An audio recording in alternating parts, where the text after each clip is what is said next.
মানুষ সুন্দর হওয়ার পরিবর্তে বান্দরের রূপ ধারণ করে। বান্দরের শরীরে যেমন ফ্যান শার্ট, এরপরে পাঞ্জাবি টুপি নাই, এর শরীরেও কাপড় নাই, এর একটু ডেকে রাখছে আর এর একটু ডেকে রাখছে। তাহলে বান্দরের আল্লাহ পোশাক দিল না, গরুরে পোশাক দিল না, কুকুরে পোশাক দিল না, পাখিরে পোশাক দিল না, মানুষের পোশাক দিল। আল্লাহ ভুল করছে? মানুষ সুন্দরের জন্য এগুলো পড়বে, কিন্তু মানুষ কি হইল? পশুর চেয়ে তার জঘন্য হয়ে গেল। পশুর তো শরীরে রূপ বিভিন্ন পশম থাকার কারণে তার লজ্জাস্থান দেখা যায় না। এই ইউরোপিয়ান মহিলাদের এমন অবস্থা হয়েছে, এদেরকে এত উলঙ্গ করছে ইহুদি খ্রিস্টানরা, তাদের গুপ্তাঙ্গ পর্যন্ত দেখা যায়, শরীরের সব অঙ্গ দেখা যায়। এরা পশুর চেয়ে তার নিকৃষ্ট হয়েছে।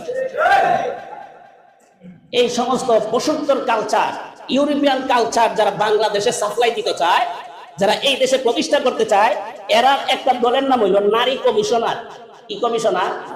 এই অসভ্য মহিলাগুলো যখন একজন পর্দাশীল নারীকে, একজন বোনকে যখন ওপেন রাস্তাঘাটে নির্যাতন করে তার ইজ্জত সম্মান নষ্ট করে দেয়, ওই তাসলিমা নাসরিনের মতো নাস্তিক মহিলারা তখন কোনো প্রতিবাদ করে না।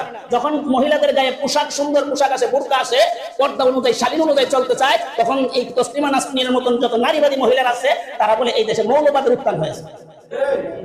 এই সমস্ত নাস্তিক মতবাদের অনুসারীরা তারা আমাদের দেশের মা বোনদেরকে বিবস্ত্র করতে চায়, অথচ আল্লাহ তাআলা বলেন পোশাক তো আমি আল্লাহর পক্ষ থেকে দেওয়া একটা বড় নিয়ম। কেন দিলাম পোশাক? আল্লাহ যেন আমাকে ইখলাসের নিয়তে বলা, আপনারা যারা উপস্থিত আছেন সকলকে আমলের নিয়তে শ্রবণ করার তৌফিক দান করে বলে আমিন। আমার তেলাওয়াতকৃত আয়াত আল্লাহ রাব্বুল আলামিন বলতেছেন, ওয়া ইন তাউদ্দু নি'মাতাল্লাহি লা তুহসুহা। তোমরা যদি আল্লাহর নিয়ামতকে গণতে থাকো তাহলে গণে শেষ করতে পারবে না। ইন্নাল্লাহা লাগফুরুর রহিম, নিশ্চয় আল্লাহ তাআলা ক্ষমাশীল, দয়ালু। ওয়াল্লাহু ইয়ালামু মা তুসিররুনা ওয়া মা তু'লিনুন, তোমরা যা গোপন করো এইগুলো আল্লাহ তাআলা জানেন, আর যা তোমরা প্রকাশ করো সেগুলো আল্লাহ তাআলা জানেন। এই কথাগুলো বলার উদ্দেশ্য হইল, অনেকে নিয়ামত পাইয়া প্রকাশ করে না, আবার অনেকে না পাইয়াও প্রকাশ করে। এক স্ত্রী লোক, এক সাহাবিয়া মহিলা আল্লাহর রাসূলের কাছে গিয়া বলেন, ইয়া রাসূলুল্লাহ, আমার স্বামী এমন কিছু দেয় না যেটা আমি আমার সতীনকে বলি, যাতে তার ভিতরে হিংসা হয়। আমার সতীন আছে, আমার স্বামী একটা জিনিস না দিল, আমি গিয়া কই আমার তো এটা দিছে, এর জন্য কি আমার কোনো গুনাহ হবে কিনা? আল্লাহর রাসূল বলেন, অবশ্যই। তুমি কেন মিথ্যা কথা বলবা? তোমার স্বামী তোমাকে যেই জিনিস দেয় নাই, এই জিনিসের তুমি দাবি করতেছো, তাহলে বোঝা গেল স্বামী তার আরেক স্ত্রীর উপর বেইনসাফি করতেছে, তোমার প্রতি বেশি অনুগ্রহ করতেছে। এই জন্য স্বামীর প্রতি তার মনে কষ্ট থাকবে। স্বামীর সাথে তার সম্পর্ক, যে ভালো সম্পর্ক, মহব্বতের সম্পর্ক, সেটার মধ্যে তুমি ফাটলতা সৃষ্টি করার জন্য একটা কৌশল করতেছো, যেটা বৈধ নয়। এরকম নিয়ামত না পাইয়া মানুষের কাছে প্রকাশ করলো, এটা আল্লাহ তাআলা জানে। আমরা মাদ্রাসায় যে সময় পড়াশোনা করছি, এই সময় কিছু ছাত্র এমন থাকে যে কিছু দুর্বল, মানে পড়াশোনার দিক থেকে একটু দুর্বল, ভালো রেজাল্ট করতে পারে। এখন সে বাড়িতে গেলে মা বাবা যদি জিজ্ঞাসা করে, কিরে পরীক্ষা যে দিলে কি রেজাল্ট পাইলে, ওয়াজ দিত আর মাদ্রাসার ওয়াজ দিয়ে গেল, কি পুরস্কার পাইলে, তখন হ্যাঁ বাজার থেকে একটা বই কিনে উঠে দেয়, নাম লিখে আছে অমুক মাদ্রাসার পক্ষ থেকে অমুক পুরস্কার দেওয়া হইলো, নিজে লিখে বাইতে নিয়ে বাড়িতে গিয়া খোঁজ, এটা আমার পুরস্কার। এই যে বাটফারি করলো, উস্তাদও জানলো না, অন্য কেউ জানলো না, আল্লাহ জানেনি। একটু জোরে কই। তাহলে যেই সতীনে কইলো আমার এটা দিছে স্বামী, তোমার দেয় নাই, তাইলে সে যে না পায়া মিথ্যা কথা বলতেছে, এটা আল্লাহ জানেনি? আল্লাহ তাআলা বলতেছে, وَإِن تَعُدُّوا نِعْمَةَ اللَّهِ لَا تُحْصُوهَا। তোমরা যদি আল্লাহর নিয়ামত গণতে থাকো, কিয়ামত পর্যন্ত আমরা গণতে পারবো, কিন্তু আল্লাহর নিয়ামত গণনা শেষ করতে পারবো না। আল্লাহর নিয়ামত কি পরিমাণ! এখন এই নিয়ামত যদি আমার 3.5 হাত বডির ভিতরে হিসাব শুরু করি, চিকিৎসা বিজ্ঞান বলতেছে মানুষের শরীরে যে সমস্ত তার দিয়া, রোগ দিয়া রক্ত প্রবাহিত হয়, রক্ত চলাচল করে, এই তারগুলো যদি কে জোড়া দেওয়া হয়, তাহলে গোটা পৃথিবীটারে 2.5 বার জোড়া দেওয়া যাবে। কয়বার? 2.5 বার। একবার দিয়া আরেকবার দেওয়া যাবে, আরো অর্ধেক দেওয়া যাবে। এই পরিমাণ তার, এই পরিমাণ রব আমাদের শরীরে আল্লাহ তাআলা দিয়া রাখছে। একটু জোরে গইন। এখন যদি আমি গণনা শেষ করতে পারবো? সম্ভব না। এটা বিজ্ঞান শাস্ত্রের ওনার একটা ধারণা দিছে। এবং মানুষের শরীরে যে রক্ত প্রবাহিত হয়, এটার একটা গতি আছে। এই গতিটার থেকে যদি আল্লাহ তাআলা একটু কমায় দেয়, তাহলে তার শরীর দুর্বল হয়ে যায়, বিভিন্ন রোগ দেখা দেয়। আবার যদি তাপমাত্রা মানে একটু স্পিড বাড়ায় দেয়, তাহলে জ্বর উঠা যায়, প্রেসার উঠা যায়, এই সমস্ত রোগ এসে দেখা দেয়। আল্লাহ তাআলা বলেন, ও বান্দা, তোর শরীরে যেই পরিমাণ তার দিছি, এই তারের নিয়ামতের শুকরিয়া যদি কিয়ামত পর্যন্ত আদায় করস বা গণতে থাকস, গণনা শেষ করতে পারবে এই পরিমাণ। এরপরে তো দৈনিক যে খাইতাছি, হ্যাঁ, কত নিয়ামত আল্লাহর আমরা খাইতাছি। হ্যাঁ, সেটা নামাজ পড়িনি? হ্যাঁ, শীতের মেঝে কত জাতের পিঠা, বাপা পিঠা, এরপরে কি কর সিডার লুডি, আরো অনেক জাতের পিঠা। ওই আমির মোড়ের মেঝে গিয়া বর্তা দিয়া মজা লাগে নেই? কই লাগে। এই মজা লাগানি তার এই যে নিয়ামত কে দিছে? আল্লাহ। অনেক মানুষ আছে গিয়া দেখেন, এর জবানত দিলে, মুখের মধ্যে দিলে সব পিঠা লাগে, ভালো লাগে না। এই যে তার এই মজা, এই শীতের মধ্যে আরামের পিঠা খাওয়াইয়া খাওয়াইয়া আপনি খাইয়া ঘুমাইতেছে, চিন্তা করছেন নি? এই তার এই মজা, এই ধরনের আরাম কে দিছে? আল্লাহ তাআলা বলে, বান্দা, তুই নিয়ামত খাইতেছ কিন্তু গণস না। তুই যদি গলতে, তাহলে নিয়ামত গণনা শেষ করতে পারতে না। এত আরামের ব্যবস্থা করলাম, লেপ কম্বল দিয়া ঘুমাস, এই লেপের তোলা সৃষ্টি করলাম আমি, লেপের কাপড় সৃষ্টি করলাম আমি, লেপ বানাইনারে সৃষ্টি করলাম আমি, লেপ সিলাইনারে সৃষ্টি করলাম আমি, সবকিছু তৈরি করে ব্যবস্থা করে দিলাম। তুই কয়েকটা টাকা দিয়ে কিনাই না ঘুমাইয়া করছি, আমার টাকা কিনা, এগুলো তুই সৃষ্টি করছস? তোলা কি আমরা সৃষ্টি করছি? এরপরে যে সুতা তৈরি হয়, এই সুতা আমরা সৃষ্টি করছি? আল্লাহ তাআলা বলেন, লাকাদ আনজালনা আলাইকুম ইয়া বনি আদম قد أنزلنا عليكم لباسا يواري سوآتكم وريشا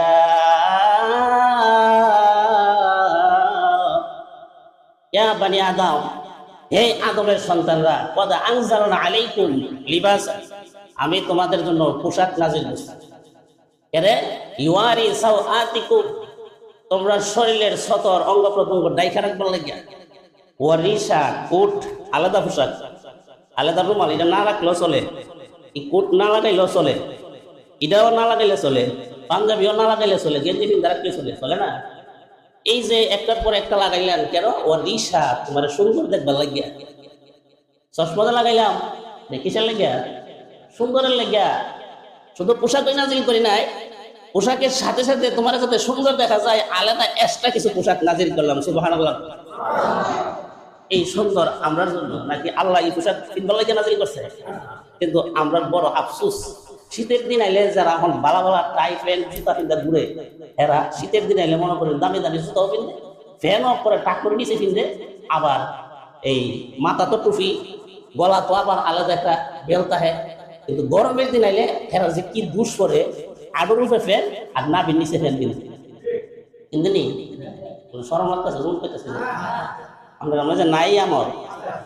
অথচ আল্লাহ করতেছে তোর সুন্দরের লেগে পোশাক নাজিল করলাম, হ্যাঁ হাত খালি, ফাও খালি, ট্যাং খালি, না বের উপরে কাপড় নাই। আর মহিলারা পেট খালি, বুক খালি, শরীরে বাকি অংশ কাপড়, মাথা খালি। আর ইউরোপ গেলে তো আপনি মনে করবেন যে এটা একটা মানে জঙ্গল হয়েছে। ইউরোপ যারা তাকিয়েছে হেরা জানে মানে মাশাআল্লাহ মহিলারা কি পরিমাণ কাপড়ের হেরা শর্ট করছে, মানে এই কাপড় হেরা মনে দুনিয়া তার পার। এরা এই বিবস্ত্র বানাইছে পশ্চিমারা, ইহুদি খ্রিস্টানরা, যে যত ল্যাংটা হইতে ততই তুই বিশ্ব সুন্দরী। আমরা দেশে যারা চলচ্চিত্র কাজ করে, হেরা যত হেরার কাপড় খুলতে পারে ততই হেরা সুন্দরী এবং বড় নায়িকা। নায়িকা না নায়িকা, নায়িকা। এই বিশ্ব সুন্দরী হয় যত বিবস্ত্র হইতে পারে। আল্লাহ পাক বলেন তোর সুন্দরের জন্য কাপড় আমি নাজিল করলাম এবং সতর ঢাকার জন্য কাপড় আমি নাজিল করলাম। এই নিয়ামত একমাত্র কে দিছেন? আমাদের দেশে যে কুকুরে রাস্তাঘাটে ঘুরে গায়ে ফিন্দা ঘুরে, বিড়াল যে শীতের মেঝে বাড়ির সিফা সাফাদা ঘুরে, সোয়েটার পিন্দা ঘুরে, এরপরে ছাগল গরু মেরাজ আছে এরা কি 3000 টাকার দামের দামি জুতা পিন্দা ঘুরে। এই চশমা জুতা কোট টাই ফ্যান এগুলো কারে পরার জন্য দিছে?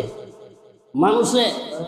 এটা মানুষ যখন ফিনবে তখন মানুষে আরো সুন্দর দেখা যায়। কাপড় যে যত বেশি ফিনব, যত কাপড় সুন্দর হবে তারে তত সুন্দর দেখা যায়। আপনার মতন সুন্দর লোক গিয়া তুই এর খেতে লাইলো এখন খেত লাগাইতেছে আপনার থেকে বেশি সুন্দর, কিন্তু হেরে সুন্দর দেখা যায় না। আপনি যখন টাই প্যান্ট এই পাঞ্জাবি কোট কাট লাগাই চশমা লাগাই যখন আঁকবেন আপনার সুন্দর দেখা যায়।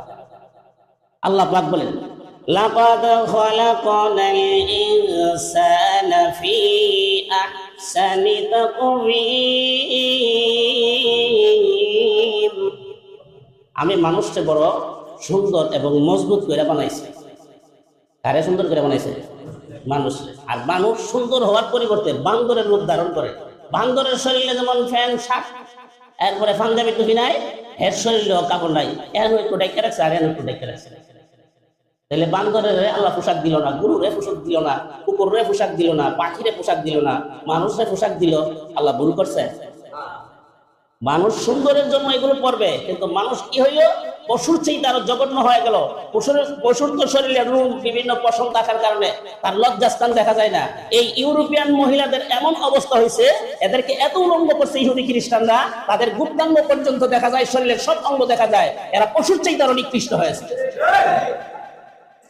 এই সমস্ত পশুত্তর কালচার, ইউরোপিয়ান কালচার যারা বাংলাদেশে সাপ্লাই দিতে চায়, যারা এই দেশে প্রতিষ্ঠা করতে চায়, এরা একটা দলের নাম হইল নারী কমিশনার। কি কমিশনার? এই অসভ্য মহিলাগুলো যখন একজন পর্দাশীল নারীকে, একজন বোনকে যখন ওপেন রাস্তাঘাটে নির্যাতন করে তার ইজ্জত সম্মান নষ্ট করে দেয়, ওই তাসলিমা নাসরিনের মতো নাস্তিক মহিলারা তখন কোনো প্রতিবাদ করে না। যখন মহিলাদের গায়ে পোশাক, সুন্দর পোশাক আসে, বোরকা আসে, পর্দা অনুযায়ী শালীন অনুযায়ী চলতে চায়, তখন এই তাসলিমা নাসরিনের মতন যত নারীবাদী মহিলারা আছে তারা বলে এই দেশে মৌলবাদের উত্থান হয়েছে। এই সমস্ত নাস্তিক মতবাদের অনুসারীরা তারা আমাদের দেশের মা বোনদেরকে বিবস্ত্র করতে চায়, অথচ আল্লাহ তাআলা বলেন পোশাক তো আমি আল্লাহর পক্ষ থেকে দেওয়া একটা বড় নিয়ামত। কেন দিলাম পোশাক? পৃথিবীর বান্দা বান্দিরা, তোদেরকে কেন পোশাক দিলাম? পোশাক দেওয়ার কারণ হইল মানুষের গায়ে বিভিন্ন ধরনের দাগ, ত্রুটি, বিচ্যুতি থাকে, আঘাত থাকে। পোশাক পরার কারণে তোমার শরীরের যত ত্রুটি বিচ্যুতি আছে এগুলো দেখে থাকে, কেউ দেখতে পায় না। তোমার শরীর শত রোগ বা বিভিন্ন ফুসকার কারণেও যদি শরীর বিশ্রী হয়ে থাকে, এটা মানুষে দেখতে পায় না। পোশাক পরার কারণে দূর থেকে ওই বান্দাকে সুন্দর দেখা যায়। এই সুন্দরের জন্য পোশাক নাজিল করছেন। এই জন্য শীতের সময় আইলে আইলে দামি দামি পোশাক কিনবা, মানে খুব পর্দা বা খুব সুন্নতি পোশাক কিনলেন। গরমের সময় আইলে যুবকরা হাঁটুর উপরে ফ্যান যা আর নামের নিচে ফ্যান নামেনি, সবাই করে নামেনি। এখন কি পোশাক কি শর্ট না লম্বা? আরো জোরে বলেন। আর জন্য শর্ট বেলে, শর্ট না লম্বা, বড় পোশাক। যে পোশাক কিনলে শরীরের অঙ্গ প্রত্যঙ্গ দেখা যায় না। অনেকে তো এমন আছে একটা গঞ্জি দেখেছে নাম আছে, আর বিয়ের সামনে, বিয়ের সামনে গঞ্জি পিন্ধা যাইব, হ্যাঁ একবারে দাওয়াত দিলে গঞ্জি পিন্ধা যাইব নি? তাহলে আল্লাহর সামনে আপনি রুকু সেজদা দিবেন, ফেরেশতারা দেখবে, আল্লাহ দেখবে, রসুল আপনার এই ইবাদতের সওয়াব রসুল কাছে সংবাদ দেওয়া হবে। আপনার যদি এই সময় গঞ্জি পিন্ধাইতে হয় আপনার শরম লাগা উচিত ছিল। এই জন্য নামাজ আসলে পাঞ্জাবি সুন্নতি লিবাস করে আসবো ইনশাআল্লাহ। আলোচনা করার বেশি সময় নাই, সুযোগ নাই। আমি নিজেও শারীরিকভাবে অসুস্থ, আজকে খালি পেটে ওষুধ খাই আমি মরতাম। আল্লাহ তাআলা বাঁচাইছে। ওষুধ বমি টমি করার কারণে পানি সানি সব বেরিয়ে গেছিল, এখন শরীরে একটু বাঁচতে হয়েছে। আমি চাইছিলাম যে বলার দুধ পাই কাশতে কাশতে খালি পেটে খাই গেল, গর্ব বাড়া। এরপরে এমন ধরছে, পরে উঠতে যাবে অবস্থা, এরপরে পানি সানি করে বেশি খাইছি, বমি হয়েছে, শরীরটা ভাত হয়ে গেছে। অন যে কথা করতেছি আমি গলার দুধ পাই না, হলে আমি গলার দুধ পাইলাম। তো এই যে আল্লাহ তাআলার সুস্থতার সাথে এই কথা বলতে পারতেছি, এটা আল্লাহ তাআলার কি নিয়ামত। আমরা কি করি? এই যে মসজিদে আসছি, আমরা যারা আসছি, এটা আল্লাহ তাআলার কি? আল্লাহ তাআলা বলেন ওয়া ইন তাউদ্দু নি'মাতাল্লাহি লা তুহসুহা, তোমরা যদি আল্লাহর নিয়ামত গণতে থাকো কিয়ামত পর্যন্ত গণনা শেষ করতে পারবে না। খালেদা জিয়ার যে জানাজা হইল, ছেলে যে আয়েশা দেশে জানাজা পড়তে পারলো, এটা কার পক্ষ থেকে নিয়ামত? তাহলে যেই স্বৈরাচার বিধি বসা আছি, জানাজা তো দূরের কথা, মার নাম হইব তাহলে তো আল্লাহ তাআলা এই মহিলাটা এই নারী দেশ ছাড়াইলেও তার প্রতি সব মানুষের মহব্বতের দোয়া আছে না নাই? অবশ্যই আছে। তার সম্পর্ক ছিল আলেমদের সাথে। আর তার জনপ্রিয়তার একটা কারণ ছিল, সে সম্পূর্ণ ভারত বিরোধী ছিল। ভারত হলো আমাদের এক নম্বর দুশ্মন, এই কথা সবাই বিশ্বাস করেন। ভারত আমাদের এক নম্বর কি দুশ্মন। ভারতের সাথে যেই দলের সম্পর্ক থাকবো এই দলে আমরা লাল কার্ড দেয় দিলে পারবেন ইনশাল্লাহ। ভারত স্বাধীনতার পর থেকে আমরা যেই পরিমাণ অত্যাচার জুলুম করছে, ভারতের এই খালেদা জিয়ারে বলা হয় দেশ নেত্রী বেগম খালেদা, দেশ নেত্রী বেগম খালেদা জিয়া। হাসিনারে কেউ কইছে না দেশ নেত্রী বেগম হাসিনা আক্তার, হাসিনা কই না। এর খালেদা জিয়ার দেশপ্রেম ছিল, এই জন্য তাকে দেশ নেত্রী সবাই বলতো। আমরাও ছোট থাকতে খালেদা জিয়ার মার্কাতে ভোট দিছি, দাঁড়িয়ে শিশু। এবার দিতাম না, এবার হুজুর আলাদা দল আছে, আমরা কি তা কই। আবার যারা হুজুর আর বিএনপি যে সমস্ত আসনের হুজুর আছে, আপনারা পারলে দিই না, আমি কই না কেরে এখানে এই বুড়া গাড়ি গিয়া বিএনপি ক্ষমতা দেবে। আর যারা হুজুর এক দল আছে, এটা তখন থেকে আমি নিয়োগ করছি, যেহেতু আগে ভোট দিছি দানের শীষ, এখন হুজুর আর মার্কাত ভোট দিব। আমরা রাজি আছি ইনশাআল্লাহ। কারণ এই আলেম ওলামা ক্ষমতায় গেলে এই দেশের দুর্নীতি হবে না, এই দেশের মানুষের অধিকার বুঝা পাইব, এই দেশের মানুষের শান্তির চিন্তা করবে। আমি মনে করি এখানে বয়ান করতেছি, আমি কি আপনার উপর জুলুম করার আমার নিয়ত আছে? তাহলে আপনার মধ্যে যদি একজন সৎ ব্যক্তি এখানে থাকে, আপনার উপর জুলুম করবে? রাষ্ট্রীয় ক্ষমতার যদি নেককার ব্যক্তি, সৎ ব্যক্তি, নামাজি ব্যক্তি হয়, আল্লাহকে ভয় করে এমন ব্যক্তি থাকে, সে সকলের প্রতি দয়ার নজরে দেখবে। এই জন্য এই যে জানাজা হইলো, এত বিশাল জানাজা হইলো, খালেদা জিয়া ছেলে আয়সা শরীক হইতে পারলো, আমরাও স্বাধীনভাবে যারা জাওয়ানের গিয়া শরীক হইতে পারলাম, এটা আল্লাহ তাআলার পক্ষ থেকে একটা সুযোগ নামক নিয়ামত। আমরা যেখানে মসজিদে আসতে পারলাম, এটা আল্লাহ তাআলার কি নিয়ামত। এই জন্য নিয়ামতের সবসময় কি করা, আর হুজুরে কইন তবে হুজুর শুক্রবারে আয়া নামাজ পড়ে শুকরিয়া আদায়, ঠিক না? আর আমরা তো বেশি বড় লোক হইলে মসজিদে আইবার টাইম নাই, বেশি বড় নেতা হইলে মসজিদে কিনা গেরাম হয়ে আইবার টাইম নাই। মসজিদে তো আইতে পারে না, তার এত ব্যস্ততা। বেশি বড় লোক হইলে, বেশি বড় নেতা হইলে গেরাম হইতে পারে না, আর না মসজিদে তো আসতেই পারে না। আমরা অত বড় নেতা হওয়ারও দরকার নাই, অত বড় লোক হওয়ার দরকার নাই, মধ্যবিত্তি থাকবো, 5 ওয়াক্ত নামাজ পড়ব ইনশাআল্লাহ। আর জোরে বলেন ইনশাআল্লাহ।